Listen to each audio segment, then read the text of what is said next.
Marnay se blink idee.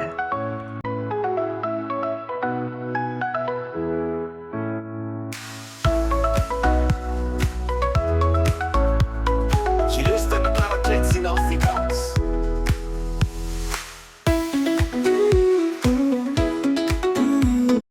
In 'n klein dorpie in Noordwes was daar 'n 9-jarige meisie met die naam Marnay.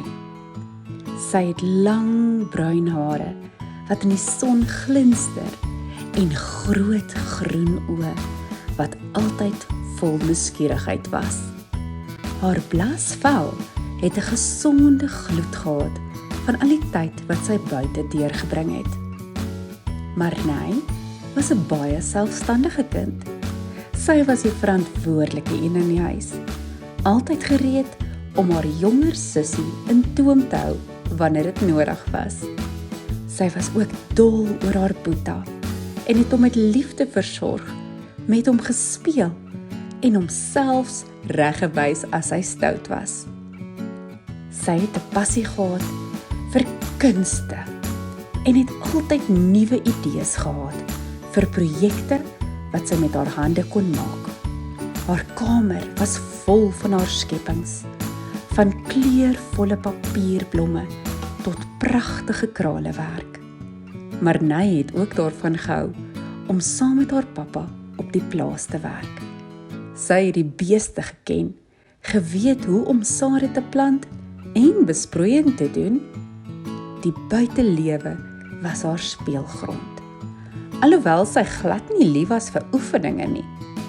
Maar na 'n bietjie stories en geklaarry het sy dit tog gedoen. En daarna het sy altyd positief gevoel met 'n ekstra huppel in haar stap. Met haar huiswerk en akademie was Marnay baie goed. Al het sy soms 'n bietjie motivering nodig gehad. Sy was nie so lief vir lees nie, maar haar ouers het haar aangemoedig om aan te hou probeer. Sy het 'n regte Martha hartjie gehad en was altyd gereed om ander mense te bederf en te help. Marnay het daarvan gehou om mooi aan te trek met helder strikkies, oorbelle en 'n bietjie blink op haar lippies. Sy was 'n hulpvaardige kind wat altyd wou help met kook, bak, brou, boer en selfs haar mamma by 'n gastehuis. Sy was glad nie lui nie en het altyd vooruit gedink. Op 'n dag, terwyl sy besig was om 'n nuwe kunsprojek te beplan, het sy 'n briljante idee gekry.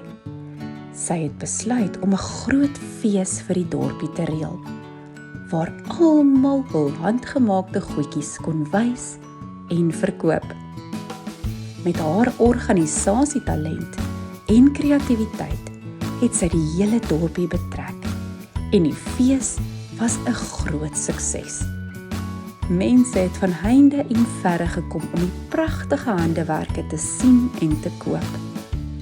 Marnay het met trots gesien hoe haar idee die gemeenskap bymekaar gebring het. Sy het besef dat haar liefde vir kuns en haar hulpvaardigheid 'n groot verskil kon maak. En so het sy voortgegaan om haar drome te volg, altyd met 'n glimlag en 'n hart vol liefde.